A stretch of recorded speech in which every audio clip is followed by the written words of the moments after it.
This is what I mean. Now it's recording. Trained professionals. I'm so grateful for all of my trained professionals. Thank you, ladies. Anyway, hello, this is the Healing Circle. This is a group that I had and I dreamed up in a meditation years ago and thought, wouldn't that be a nice way to marry all the things that I'm really interested in right now? You know, like I've just gotten into energy work and all of these things. And, you know, every month I would gather with people in a room like this, and I never really knew what I was doing. I mean, I guess in the moment I did, but I know that sounds crazy. I could never really understand what I was doing or like give it a name, which has been a big struggle for me and just work in general. Anyway, I want to be a priestess when I grow up, and I've been priestessing for a long time. And really all that means, my friends, is creating a sacred space for really powerful things to happen. I'm really good at that. And so now that I know that that's what I'm actually doing here in this healing circle and what my soul has in part been doing for the last 2 years, I can own it. And I can be really good at it, and I can embrace it, because this is a way to marry all the things that I love. And so,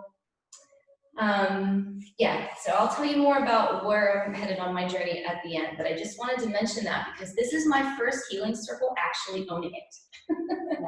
And it's just like my year that I'm giving myself just started at the end of October, beginning of November, which is the beginning of, so this is the wheel of the year. I don't know if you ladies can see this.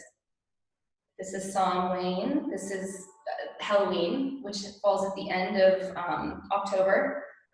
And then November 1st is the start of a new wheel. And this wheel is, it captures time by cycles, by seasons. And so the wheel of the year is the 13 lunar cycles, which models a woman and her cycles, super powerful. And so, yeah, so this is the first healing circle officially within that time parameter. And that intentional incubator, if you will, that I'm putting myself. And so it's really an honor to have you all here to witness this, you know, on the other end. And I just want to just say and how much I deeply appreciate that. And I have a lot of gratitude, you know. Okay, so this evening at the Healing Circle, we're going to talk about darkness, shadow, and clearing. This is really fun. I'll save that for later. Anyway, we're going to create a death portal this evening. And why do this? Why bother doing this? Why do this time of year? Because we are favored by the wheel of the year and modeling what the earth is doing right now, right? So we are harvesting things, and then things are dying. And nature knows exactly what to do. They know how to, you know, the trees know how to shed their leaves. They're not freaking out about it. They're just letting what no longer, you know, works for them fall away to be composted so that they are ready for spring, to come back into their fullness and their vigor. And so we can learn a lot from that. You know, like this, we can, as long as you're doing this cycle of rebirth with some regularity, it's super powerful, whether you're doing this with your cycle or doing it with the seasons. However you're choosing to commune that way, it's super powerful. And so this group is really important to me, and the purpose I want to reiterate too, and I always love to say this out loud, is, you know, my purpose in doing this work is to deepen the relationship that you each have with yourself, and for me too, and to understand and remember how powerful we are, and to reconnect with ourselves in a way that has really been taken from us over the years, you know, and has really, we've been so exiled from ourselves that I really hope that you really feel a deep connection with yourself here, because that's really needed in the world today. You know, I want to also, another thing a priestess does, I love this, I'm such a priestess, is a priestess creates space to commune with the divine. And the divine, for me, where I'm at in that right now, is the divine that each of us have within us. That we are that now, without any therapy, with not any husband, with not anything. We are that now. And that this is the time, ladies, for us to remember how special we really are. You know, and it's not about like, you know, masculine or feminine or one being better or greater than the other. It's just about really, you know, coming into wholeness from a place of balancing those things. And we are so out of balance in our masculine energy right now that the world needs like a tsunami of feminine energy. It needs, the world needs a holy mother. And so now's the time. And so, you know, I know that my divine purpose is to be a sacred feminine example of God. That's insane to me and outrageous that God is asking me to do that. But, you know, when we listen, you know, we can't fail if we're listening to our heart, you know, and we don't have to do it perfectly. Anyway, so another role of this group, from my perspective, is to facilitate the space for all of you to explore what that means for you, you know, and to really start to peel away the layers that we've accumulated so that you can really hear yourself and that you can be really present with yourself and you can understand who you are and what gifts you have. And I want this to be a place to explore them together so that you can go own it, whatever it is, whether, you know, all of you women are so ferociously talented in ways you probably don't even know, you know? So, am I making sense? Yes. If I start to ramble, please, somebody raise their hand and say, Nicole, you're rambling. So, you know, when we get together like this and we do this work and we honor this space, we open ourselves to our own divine gifts. And by that, I mean your authenticity, who you really are, which is absolutely a superpower. Turning on and turning up your intuition, your psychic abilities, you know, and really learning how to create ceremony around anything, and to bring the spiritual, sacred moment back into every moment of your life that you want, because that's a really powerful thing.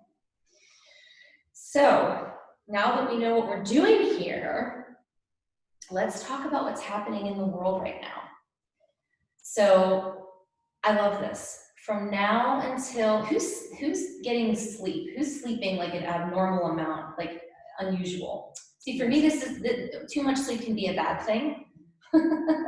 That's part of my shadow self from back in the day, you know, it's like if I didn't want to, you know, experience something, I would go to sleep. This time period that we're in right now, between the end of October and the solstice, which is December 21st, it's the darkest time of the year in the Northern Hemisphere. We are in the dark. And, you know, things change when we're in the dark all the time, friends. It's just gonna happen, you know? It's like the spooky things start to come out. And, you know, last week my family was in darkness because we lost power due to that windstorm on Sunday, and whew, that was something else. It was super powerful to forget what a luxury light is, and to not be in light when you want to be, when you want to have things illuminated, and not actually be able to do that except by a fireplace and some candles. That's some real stuff, you know? And so there is this invitation from the darkness about, hey, maybe you might want to tuck in a little earlier. Maybe you might want to just put the extra pair of cozy socks on. You know, maybe you just might want to like slow down, take day off, sleep in, whatever you need, because, you know, it's that time of year. You know, everything in nature is modeling that for us right now. That's really powerful. You know, and as I share a lot of times in this group and in all my things, you know, when I started aligning my own personal work with that work of nature, it's something fierce. You're really asking for it, you know, because it'll teach you something. I think Albert Einstein said, you know, look to nature for all of the answers, like you will find them. And so, you know, I'm on this journey, and I've decided to really, really marry the season that I'm in, what's happening around me, and I'm really like watching things die and embracing things die and watching my own body's process of elimination. I mean, I definitely like broke out in hives or something recently. It's like, oh my goodness, what wants to come through, you know? And it's funny because when I think about it, this time of year, I always get my little anomalies, you know? It's like stuff wants to come up. And You know, usually if I get sick, it's this time of year, although, you know, with everything going on in the world, my immunity's probably never been better, and we don't really like, you know, get close anymore, but, so I feel pretty good about this season. But anyway, the darkness really does give us this invitation to examine how we feel about our own darkness, you know, and while Mother Earth is in her shadow, how can we use her energy of that for our own purposes? And that brings me to the second thing that we're going to talk about this evening. So we have the first energy that we're working with tonight, which that is of the earth, which I love. The earth is always a part of my things because, I mean, what an anchor, you know, it's like this beautiful, I don't know. I just can't get over that visual of like the earth is the Holy Mother, like her embrace of us is gravity. Isn't that amazing?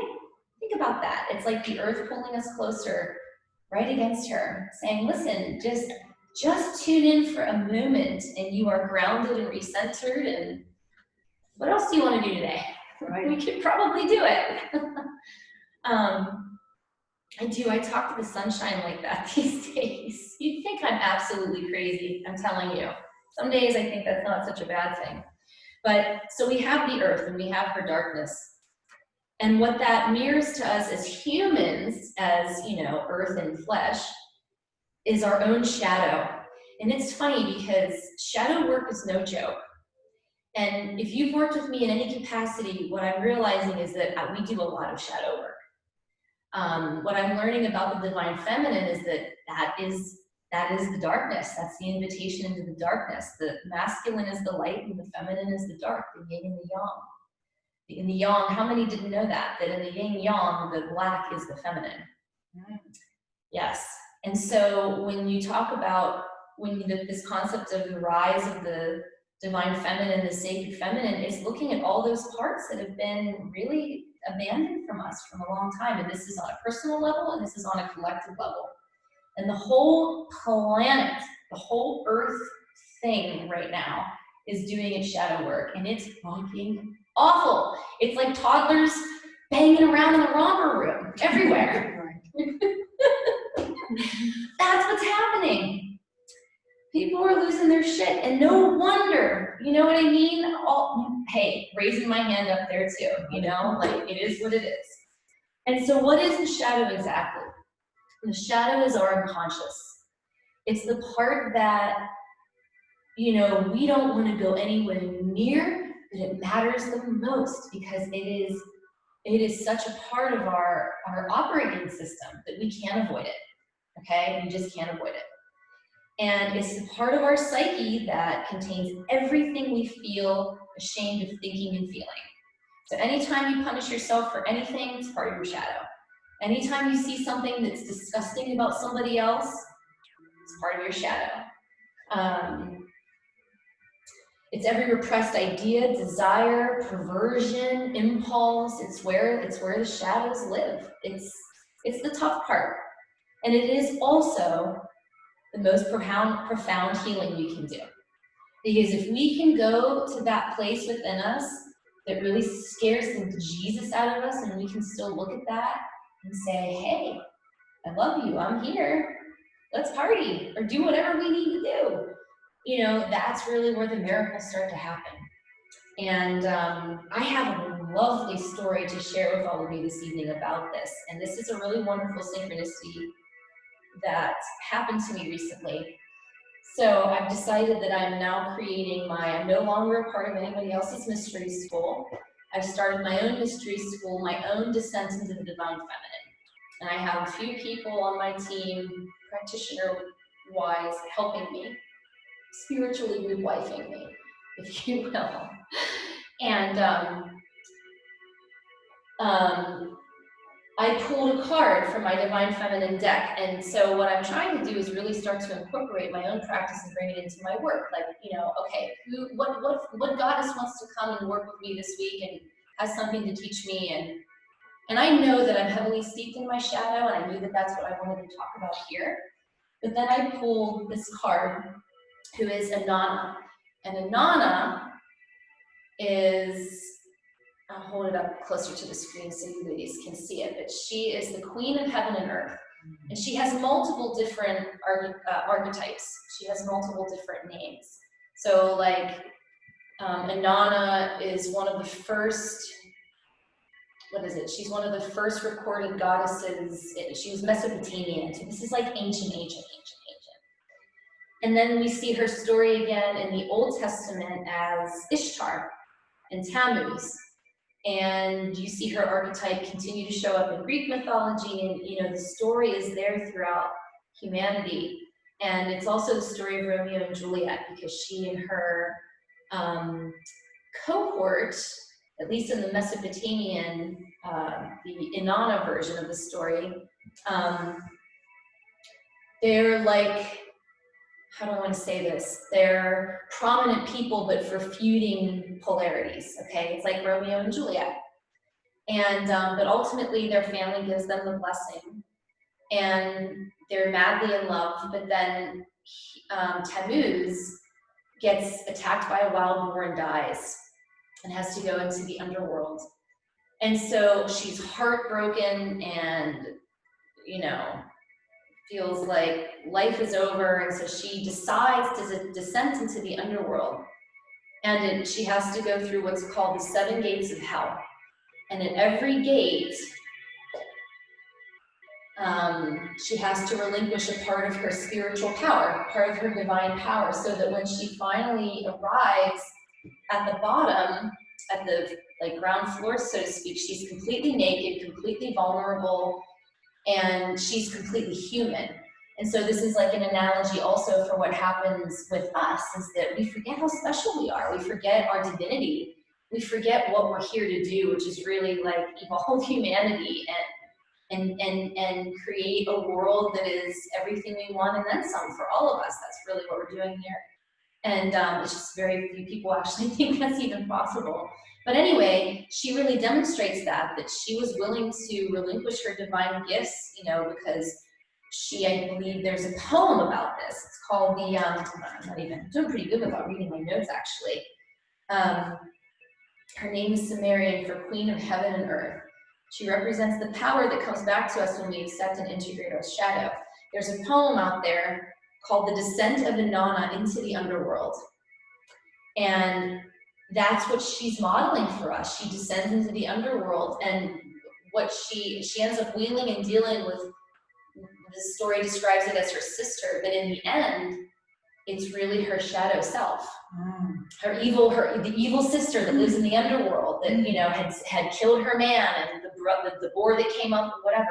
That ultimately that's who she was standing there, and they completely detached from all that she thought she had. And there, I think in the poem she says somewhere, you know, better to be stripped of my power than heartbroken, and you know, something. It was really, really powerful. And yeah, so we could go on about this story. I feel like so a really wonderful synchronicity that happened with me with her. And so in this picture, she's naked too, which is fun. And her mantra anyway in this card says, "I have nothing to hide. I see and accept all that I am." Isn't that fun? And then I have to read something about this. I didn't study this enough to really integrate this, but this is incredible. So you're all gonna love this. So at the height of her worship around the Uric period of 4000 to 2000 BCE, temples and shrines dedicated to Inanna line the Tigris and Euphrates River. Her temples housed her priestesses, and they each would take a man to bed with them on the spring equinox to reenact the divine marriage, or heroes gamos, between Inanna and her consort Tammuz. So I'm sorry, Tammuz is the consort of Ishtar from the Old Testament. That's the Hebrew version, and Inanna's cohort is Dumuzi. This is amazing. So after she goes through the 7 gates and she gets down there and like all is good, and she's rescuing her man, she's showing up, all is well in the world, they have this religion, they have this sacred union.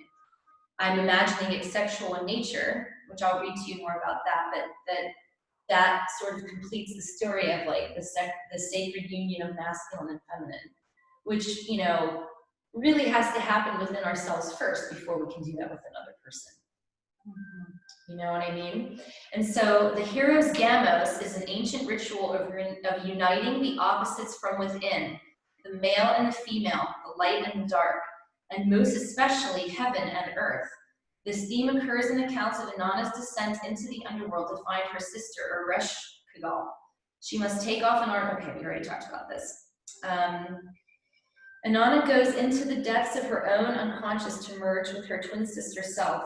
She becomes more powerful because she is no longer using conscious psychic energy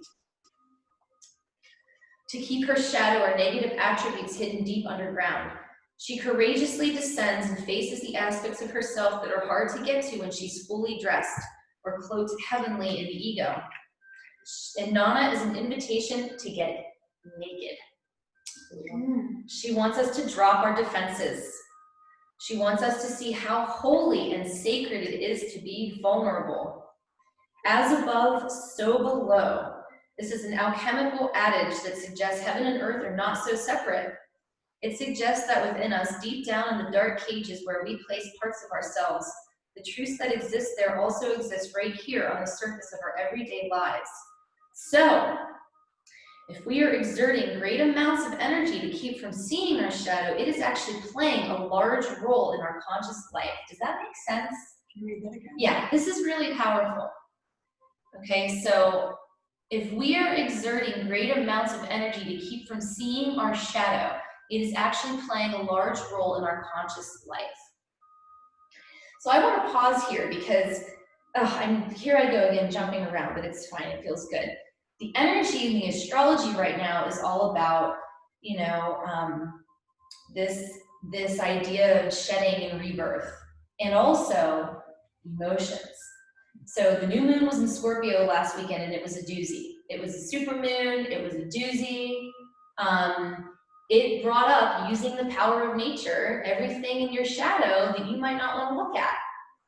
And that's really uncomfortable. And as human beings, first and foremost, as spiritual beings having a human experience, and also as women, you know, we have been repressing our emotions and our feelings for centuries, literally centuries, for about 2,500 years. Because, you know, this stuff was so powerful, and men didn't like that. So then we're like, man, we need to make this crazy. We need to make, you know, people think that they're nuts, and, you know, whatever. So for the last 2,500 years, collectively, we've been experiencing this. And since we're all empathic people, we're all dealing with this. There's no way out of this. So we're seeing this in our own lives. We're seeing this in the collective. The collective is having an emotional tantrum. It's bad. It's only going to get worse, my friends. Brace yourselves and know that all is well. You know, if you're participating and resilient and, you know, but it's, anyway, this is really important. And so even if, you know, it's like we can fight the parts of ourselves that we don't want to look at as long as possible, but the more energy that we're putting into that repression, the larger that, whatever that is playing in our life. Period.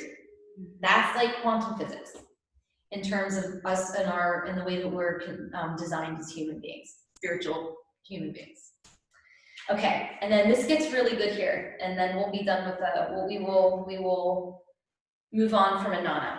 But when we can face what we think is dark or negative about us, and I mean really embrace what, you know, whatever it is, and see it for what it is, which is generally a beautifully broken place, that's a call for love, then we can emerge more whole. We can marry the light and dark aspects of our being, and in uniting with our twin sister from the depths, we can stop projecting her onto other women. We can see and own the hot mess we often are and not get sabotaged by it. I'm gonna read that again. We can see and own the hot mess we often are and not get sabotaged by it. We can be a hot mess and not have to be a hot mess all the time. Mm-hmm. I love being a hot mess these days. It feels really good. In my soul mastery group, we're working on sacred rage right now, and I tell you what, I was walking in the woods today and I could feel the energy of all this coming through me. It's like there's something fierce out there that wants to get really mad. But with sacred rage, you know, this isn't us just like vomiting and being unintentional and mindful. It's being really in control of whatever's making you angry. And my pin here, you can't see it from home, but it says RIP Vapid BS.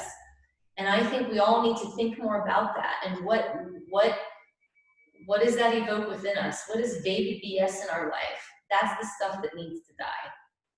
And we can do that tonight. That's the invitation.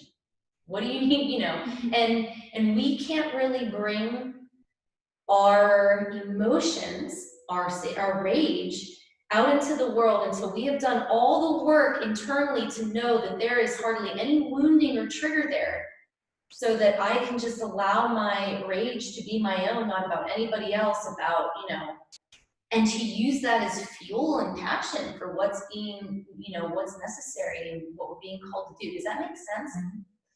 And so I'll tell you what though, all of you in this room could probably stand to get a little angry.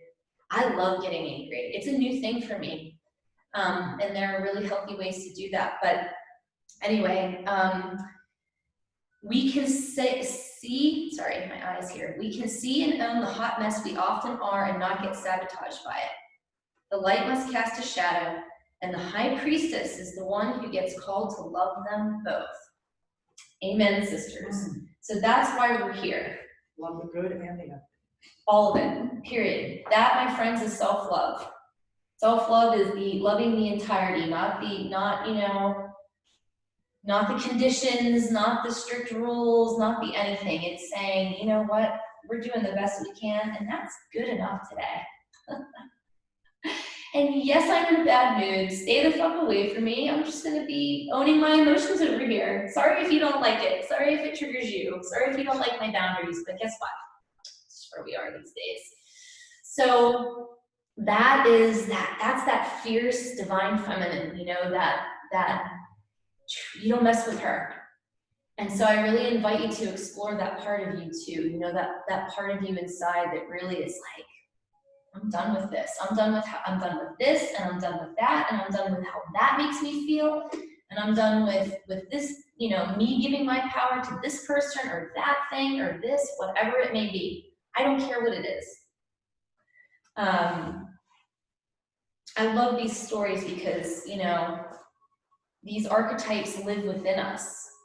And when we decide that we want to do something about our emotions or we want to do something about our sacred rage, we have some help to do that, you know, and that's a really powerful thing.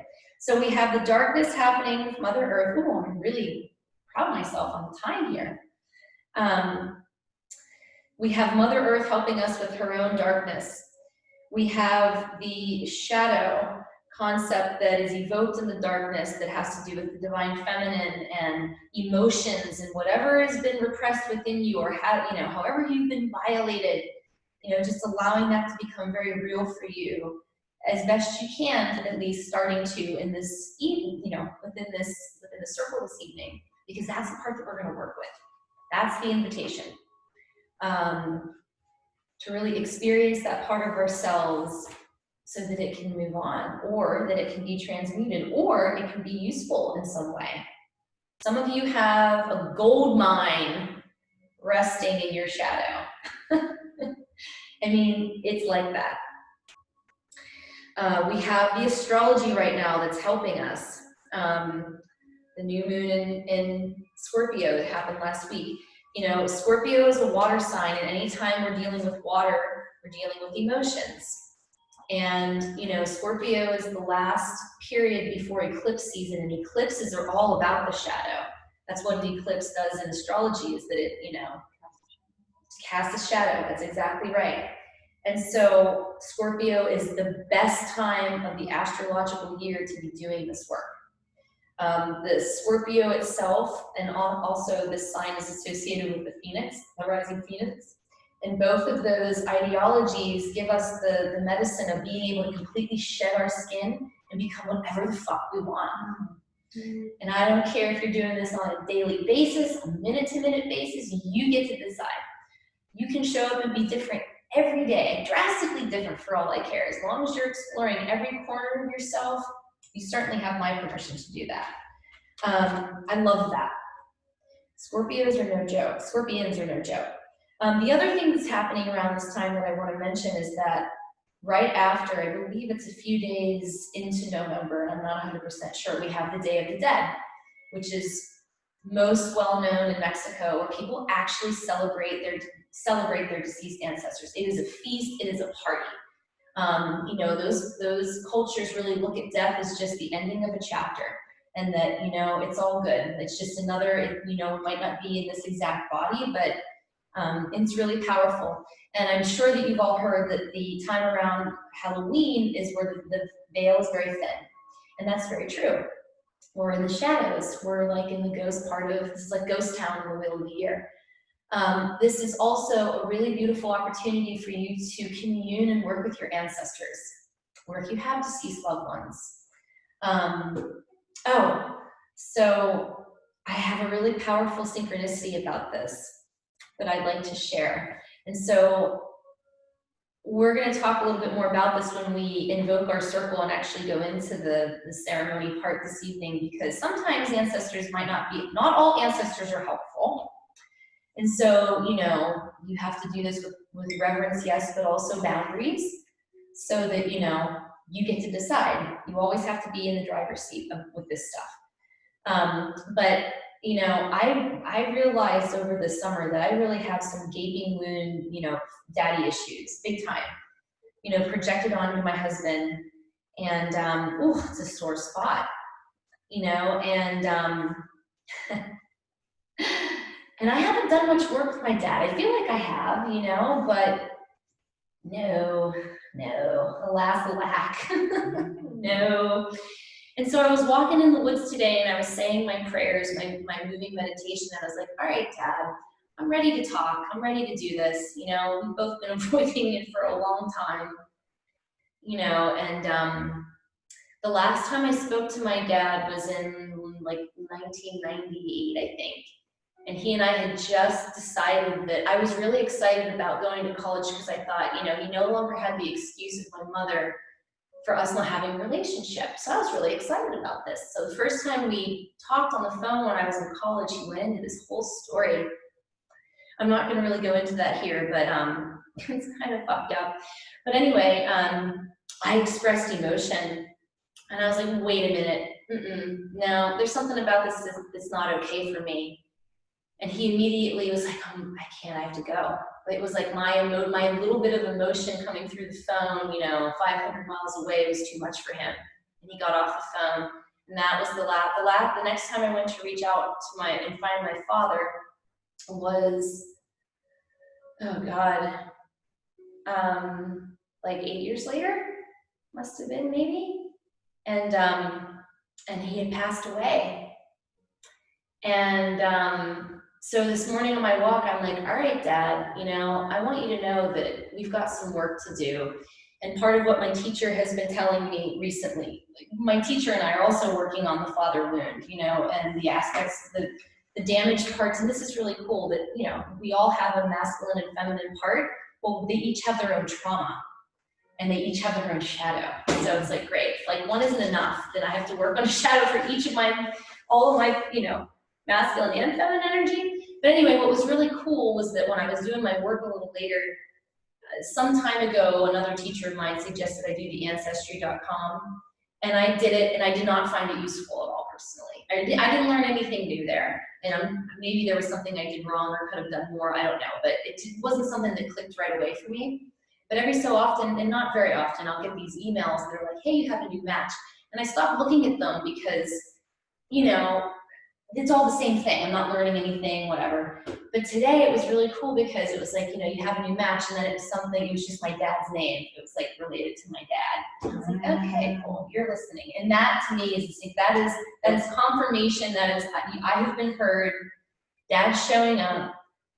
You know, Dad and I are gonna work on some shit. Ooh. Gets me really emotional. I don't really want to do that. God damn it. But here we are. And so your ancestors, you know, you and I are talking about this today. This was so powerful. As empaths and as women who we are today, this time period, you know, we have an opportunity to really help move some emotional energy along for our family members that couldn't do it. I'm not suggesting anyone do this without knowing more about what I'm talking about. You have to have really good boundaries. You have to really be in control. Otherwise, your ancestral energy can run you over as an empath. So, you know, first things first. But this time of year, it's really helpful to, you know, invite the benevolent guides that you have around you all day long and say, listen, I need some help. You can give me some direction. If you want to do that, I'm happy to, you know, be of human service. And this is in benefit to all of us. And, you know, I take that really seriously, you know, and whether that's a real thing or not, that's a real thing for me. And it's super powerful. You know, I was telling you earlier, I literally feel my ancestors surrounding me in all that I do, like throwing a party. And it's kind of an honor, you know? And so I think there's a lot of opportunity here, as powerful as we are, to really help clear out some of the collective, you know? And just be vessels if we're able and willing to do that. And I know for a long time I was not able or willing or ready to do that. And so just let that percolate a little bit with you and how that makes you feel, and just know that there will be an opportunity to do that this evening with some instruction and some, I will be, you know, I'll have this place on lockdown energetically, you know that I will. But that's a real opportunity for this also. And, you know, that goes along with just the wheel of the year, the timing, and all of the support that we have. Basically everything I just mentioned, the teaching portion is basically, hey, listen, these are the things that are present for us that really want to be available. And if you so choose, you can have some pretty amazing experiences just with your intention alone in any one of those things. Tonight we're going to combine them all. And so given that, with those three entities, if you will, those three energies, we're going to create a death portal. I love this. We're going to create a death portal, and we are going to give death to those things within us that are causing resistance in any way.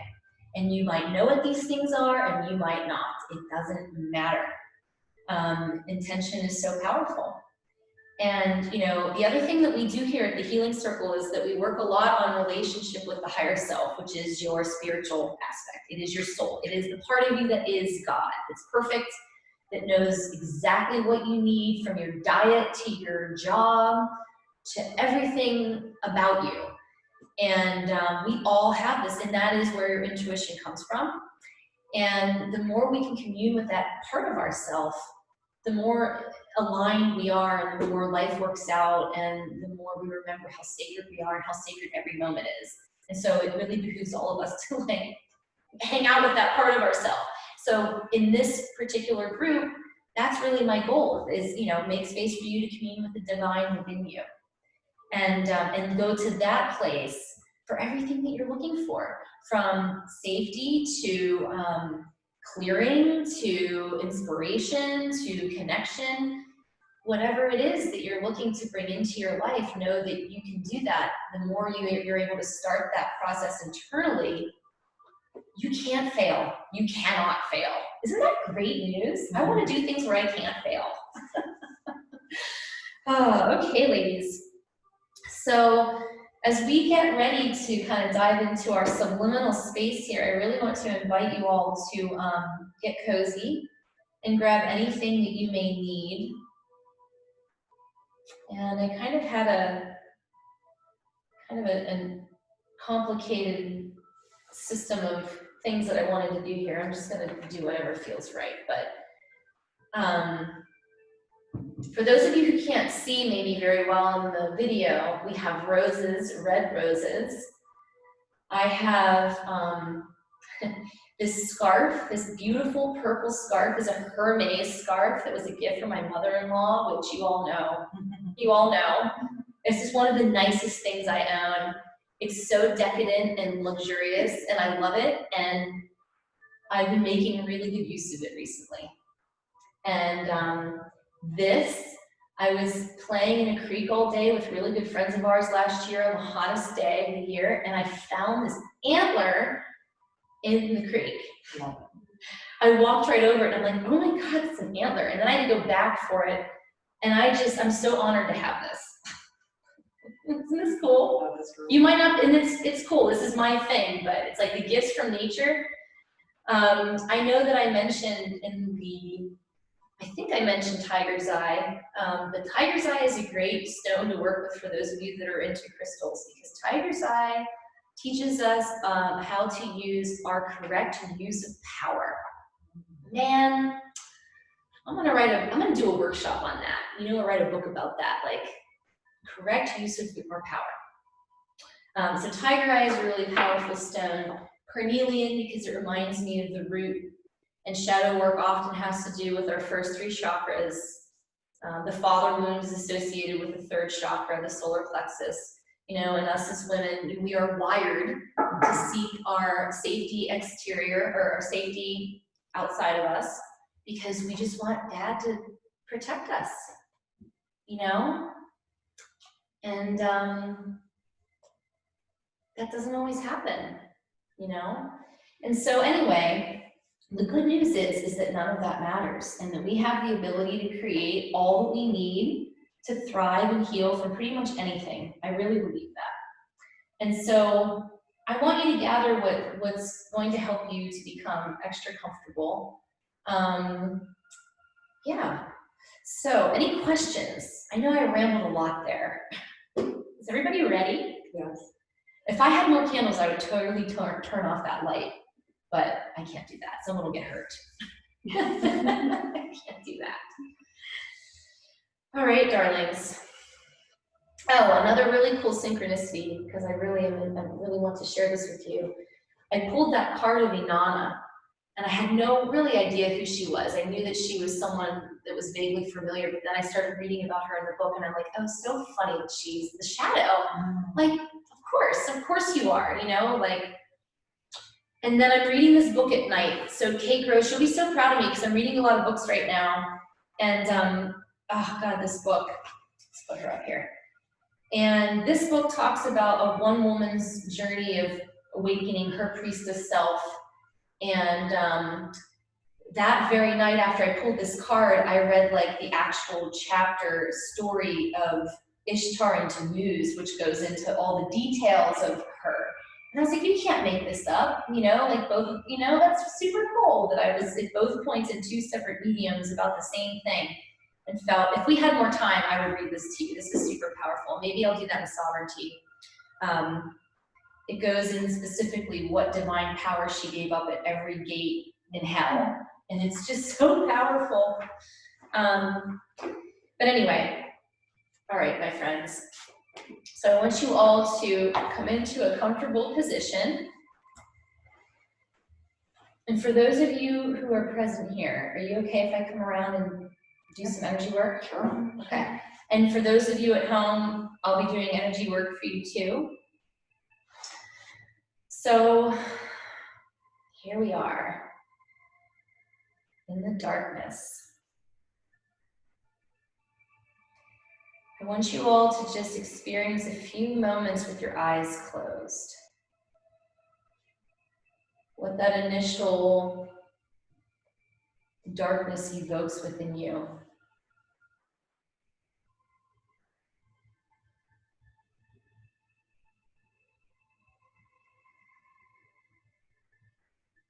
Are you afraid of the dark? Or do you embrace it? Or maybe somewhere in between.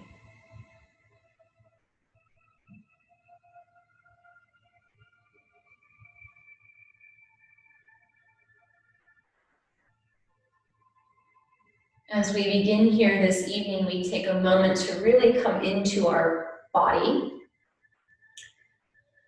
Maybe for the first time today, we want to jump inside our body and we want to say, hey body, how's it going? I love you, I feel you. Yeah, even if there's something about your body that doesn't feel good to you, can you just embrace it? Can you just meet it where it is in this darkness that we've created? But just take a few moments to really come into your body and really accept and love whatever's there. It's a hard first step sometimes, but we're all going to do the best we can. You know, it's such a good feeling when there's something that we're resisting within our own body. When we decide not to do that anymore, the release and the power that we regain just from doing that alone. So I want you to take a few moments and really ask yourself where in your body is calling for your attention. And as you're doing that,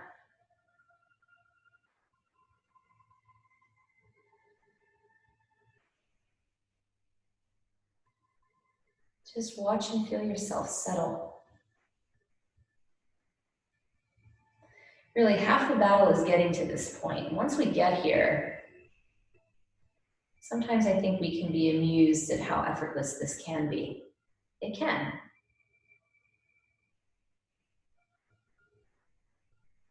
You know, part of relaxation and moving inward is it's conscious. It's a very conscious allowing that we give to ourselves so that we can say, hey body, it's okay, you can relax.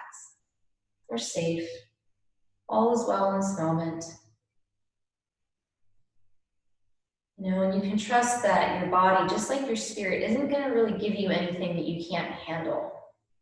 It doesn't work that way. So we can celebrate that for a moment as we begin our descent.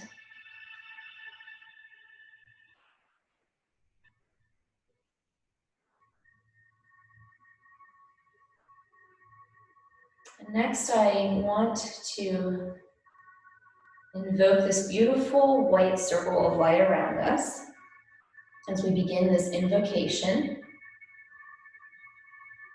And this is where we set our boundary here together and we say, okay, we now commit and intend to create this sacred space so that really amazing things can happen. But we're going to create the boundary first so that we know that we are free and clear from outside influence. So just imagining this beautiful light around us. And I'm reminded, this is the first Zoom call I've done in a while as a group, and I'm reminded that I like the distance via Zoom because we create this constellation. I love that. So I'm creating this circle around all of us energetically, around our beautiful constellation that we've created. And an invocation can be as simple as that. Sometimes I read prettier invocations. You can use the 8 directions. Tonight I'm just going to use a basic invocation of the 4 elements because it's really simple. And so we start in the north with the element of earth, the season of winter. We move in the sunwise direction to the east.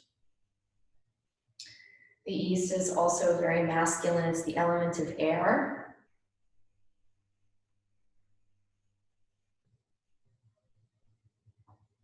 And the season of spring. Hope springs eternal, friends. And then we move down to the southern direction where we have the element of fire, the season of summer. Very masculine energy. And then we bring the circle up around to the western gate, which is the element of water, feminine. The season of fall where we currently are. So not only are we supported by all of these things, we are also in the season of emotions in Chinese medicine, which is super cool. In Chinese medicine, the element of metal, lung season. So this is a good season to work with grief. And where our lungs and our respiratory systems are usually fallen prey to a lot of grief in the collective. So just thinking about that. But our circle is complete. And so in the center of your circle should be you. And I want you to imagine and really connect with that bright, luminous place inside of you. Wherever your body immediately felt warm just now. Or does your body feel warm somewhere? If not, that's okay. But I want you to use your imagination to create this burning light, this beautiful, radiant light inside of you. And you're going to fill your circle with your own light.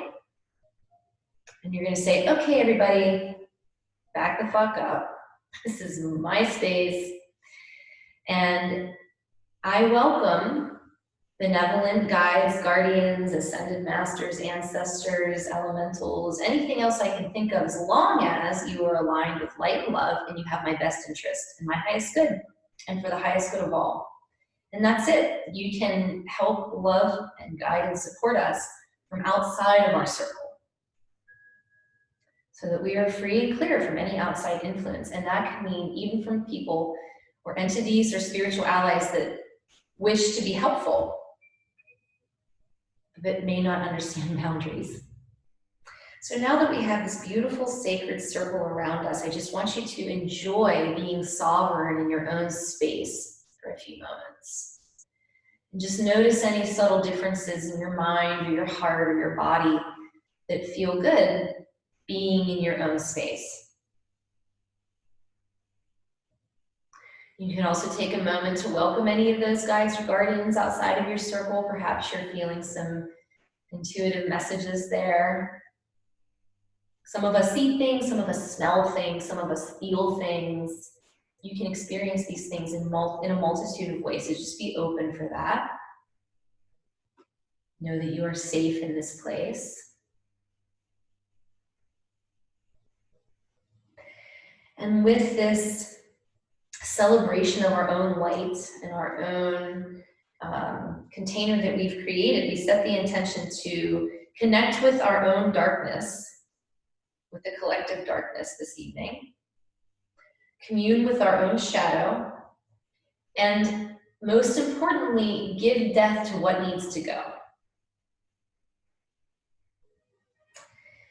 And I want to welcome some of the dark goddesses of the underworld to stand as pillars around our circle, who are literally celebrating the fact that we are doing this work.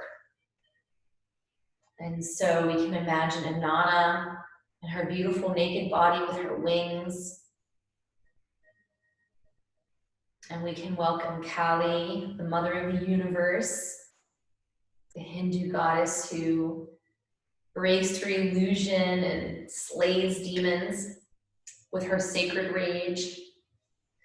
And I also welcome some of the Celtic goddesses, like Caradwyn and the Morrigan, who's Irish. She's pretty badass. She's like Freya in Norse mythology. She's present for every battle, and she gets to decide which souls stay and which souls go. She is all about death and helping us to literally put to death the parts of ourselves that are in the way. I love it. And also Ariane Rod. I'm still learning about her, and there are many more. And I welcome Mary Magdalene and Jesus. Jesus is always around. Jesus really wants to participate. Jesus is like, man, us men have got ourselves into trouble. He's really cheering us on.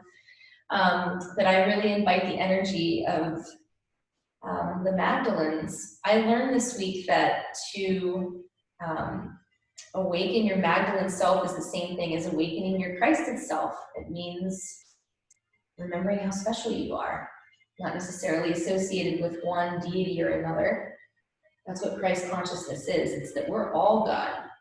We can all co-create and participate here, already as we are. So beautiful. So I welcome these beautiful energies around us, and I just ask for their love and support and guidance. And really help us to create this space to allow this release to happen, this death portal to open. And it's funny, I finally got a cauldron. And so I want us all to use the imagery. So we can't have a fire this evening. If I were able, in my studio, we're gonna be able to have fires, like actual fires down there somehow. We're gonna use the cauldron as the metaphorical fire. And if I can line up the timing with our meditation here, I will actually invite you to use the imagery of the pot and the fire, the idea of fire, to cast your whatever it is that you are ridding yourself of in there. And so let us begin. So we have our circle.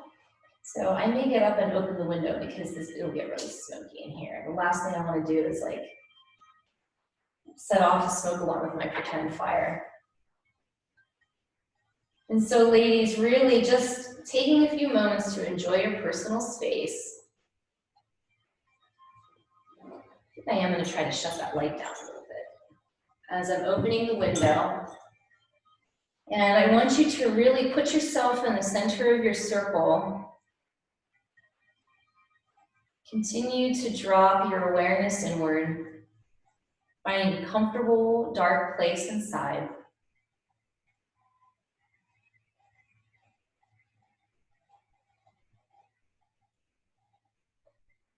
And I want you to imagine that you're in this luxurious hotel. And you're in the most amazing outfit ever. You feel like a fucking goddess. Whatever you have on, you feel so beautiful. And you show up to this rich, luxurious hotel. And as you approach this hotel, the doors slide open. And there's this beautiful person standing in front of you, man or woman, and they're like, we've been waiting for you. Come with me. And this person escorts you to this beautiful elevator. For those of you that have ever read the story Eloise, I want you to think of the elevator in that story. It's a elaborate elevator. Except this time we're going to get into the elevator and our guide's going to take us down. And we're going to begin our own descent into the underworld. And at every floor you pass, the elevator stops and you have to give something up. Now, I'm not going to make you take off your clothes in this visualization like Anana did, unless you feel really called to do that. Some of us, myself included, really want to be naked these days. If that calls to you, then you can do that. But, you know, it could be that you're giving something up like fear. And so your guide takes you down to that first floor, and the doors open up, and right in front of you, immediately, you see this aspect of yourself that's ready to go.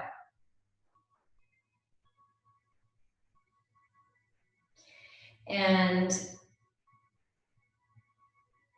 we're just creating a space for this information to flow through. And remember, I talk a lot about the fact that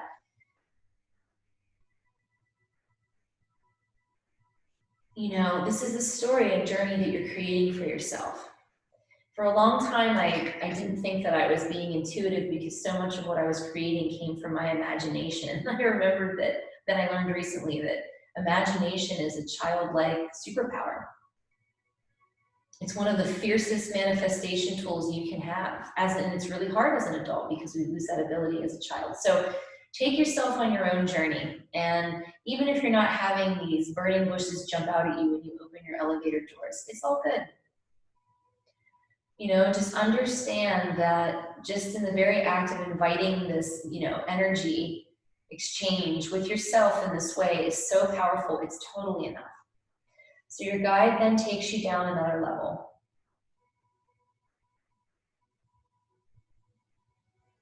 And at every level, you see another aspect of yourself that's disgusting, that causes shame, that you don't like.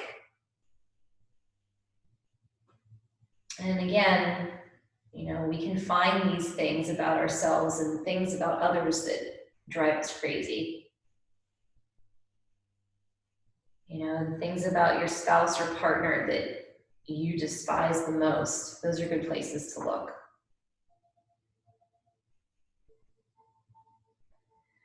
And so just continue this journey with your own self, descending into your own subliminal underworld. And for some of you, this could also mean just experiencing feelings. You know, what emotions have been buried within you that are ready to be seen? What wants to be exposed when you open those doors? And maybe you are taking off a piece of your amazing outfit, you know, every floor that you're descending. You know, whatever your journey looks like as you move downward, just know that you are becoming more vulnerable as you descend, and with that comes a lot of power.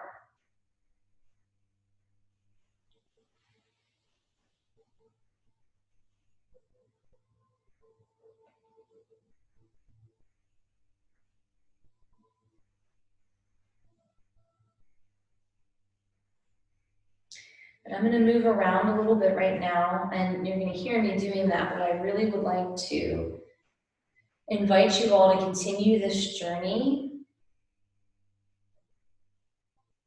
and allow the energy that I'm inviting here to assist you in whatever way that means for you.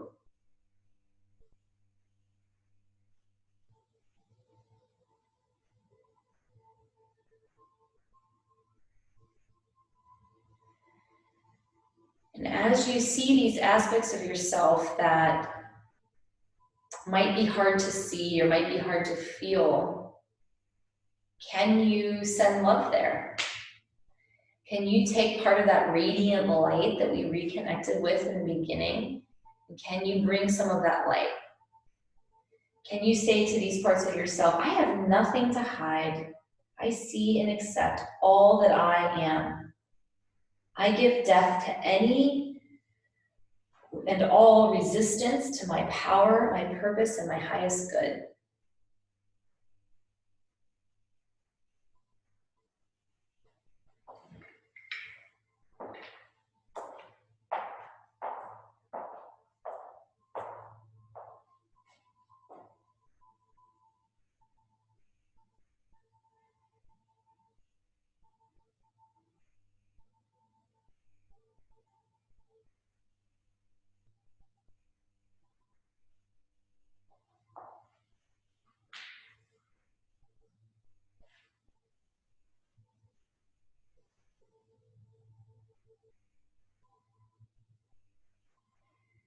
And as you continue this descent, I want you to continue to ask yourself the question, what do I need to give death to?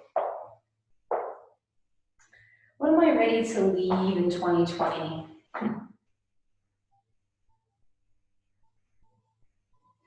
Now, sometimes there are parts of our shadow that don't leave so quickly because they have more to teach us. So we have to accept that as a possibility in our journey. But there's also this aspect of our shadow, of our darkness, truly that is ready to go. And again, you don't have to know intellectually what all of these things are. You don't have to feel or see your ancestors right now. You can just trust that this process is taking place for you.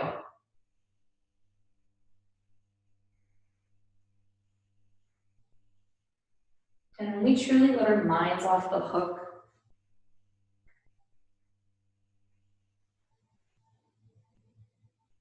miracles happen.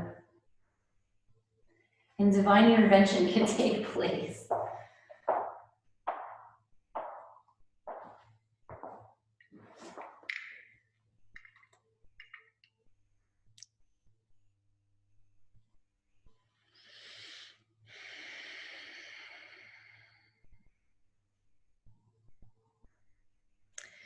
And so I want you all to imagine a fire that you help conjure right in front of you. And it can be in a fire pit, It can be in a cauldron. It can be in a pillar candle. It doesn't matter. It could be a big bonfire somewhere. But I want you to imagine, you know, all the stuff, all the way your body is communicating to you. You know, like when I saw, rashes used to freak me out. Rashes are always a way of my body telling me that there's something really powerful working through me. They drive me crazy, but it's just my thing. And, you know, last week, I think it was when I had that rash that kind of, you know, I looked at every single spot as something that just wanted to leave. And it was like the sooner I embraced it and just allowed it to be what it was, which is energy moving through me, the sooner it was gone, you know? And so the less I was attached to it, the quicker it moved through me. And so we have a really big opportunity with all the things that are happening, and maybe not necessarily in our body. Maybe you're struggling with a reoccurring thought or just a lot of emotion, whatever it is, just allowing space for it to be whatever it needs to be. The most powerful thing we can do is just to witness.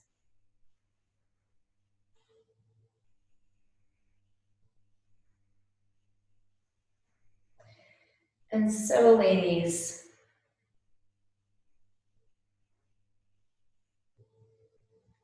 I invite that question one last time. What needs to die?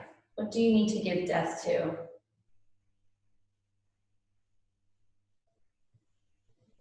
And are you ready to cast it into the holy flames so that it can be transformed and recycled into something better?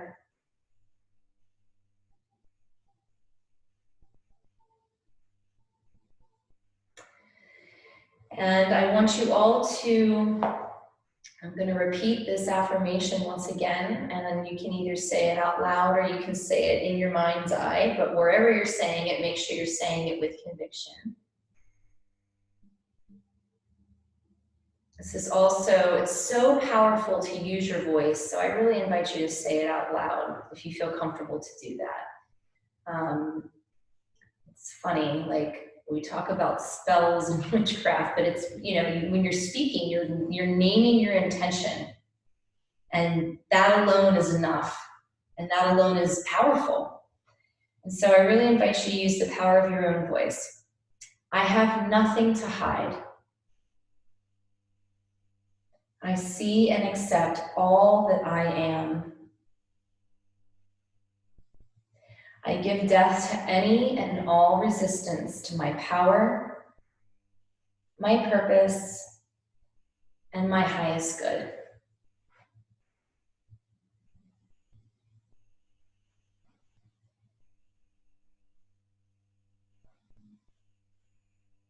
And so it is. And so just sitting in this space now for a few moments, maybe you have your own intentions, your own words that you want to speak. But really enjoy the fire that you've created in front of you. And know that the more cleansing, elimination, detoxification, purification that we can do at this time, the more online and available we can be in the spring for what wants to birth through us, for our next rebirth.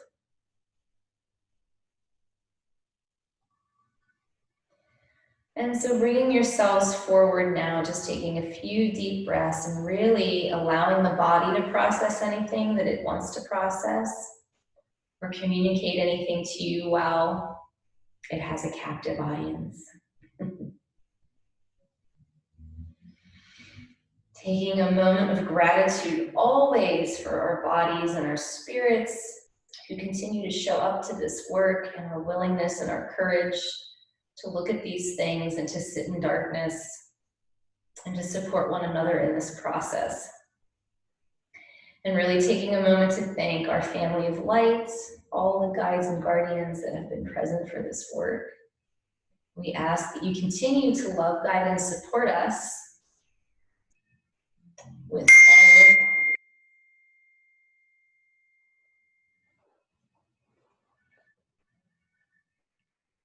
And we set this intention to carry this work in our everyday life, in every moment, understanding the real miracle and the real opportunity that we are. And so, my friends, I slowly invite you to come back to a more present place.